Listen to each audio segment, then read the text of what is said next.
সময় ধরে যে দেখতেছো তোমরা যে এই যে যে ভিডিও দেখতেছো এতে দিয়ে দেখে কোনো লাভ আছে?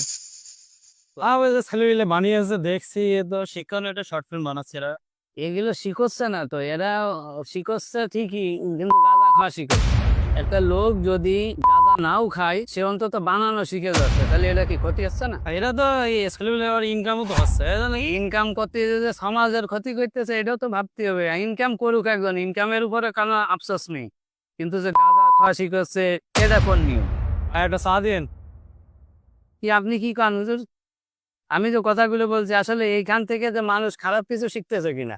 এসব বিষয় নিয়ে আমরা শুধু মানুষ সমাজে না, মসজিদের মেম্বারেও আমরা আলোচনা করে থাকি। আপনারা সুধী সমাজ আছেন, যদি আমার মনে হয় আপনাদের উদ্যোগেই এটা সমাধান করা সম্ভব। আপনার কথা ঠিক আছে, কিন্তু আমরা নিজেদের ইনকামের জন্য যে আমরা একজনের গাঁজা খাওয়া বা তৈরি করাচ্ছি, এটাও কিন্তু ভাবছি যে একটা ফিল্ম তৈরি করুক একজন, কিন্তু গাঁজা যে বানানো পর্যন্ত দেখানো হচ্ছে, এটা লোক গাঁজা না খাইলেও বানানো শিখে যাচ্ছে। এটা কিন্তু এই মেসেজটা সাধারণ জনগণ, সাধারণ মানুষ এমনি নেবে। কথাগুলো অরিজিনালি সঠিক। এই যে গাঁজাগুলা বানানো বা তৈরি করে এই জিনিসগুলা দেখানো মানে সমাজের জন্য খারাপ। যেটা তৈরি করে টাকা সাধন করতে পারে না, সরকার তো টাকা জেলখানে দিতে পারে না, মাপ কি হবে, বেড়ে দিতে হবে। মা বাপ থাকে না, টাকা মা বাপ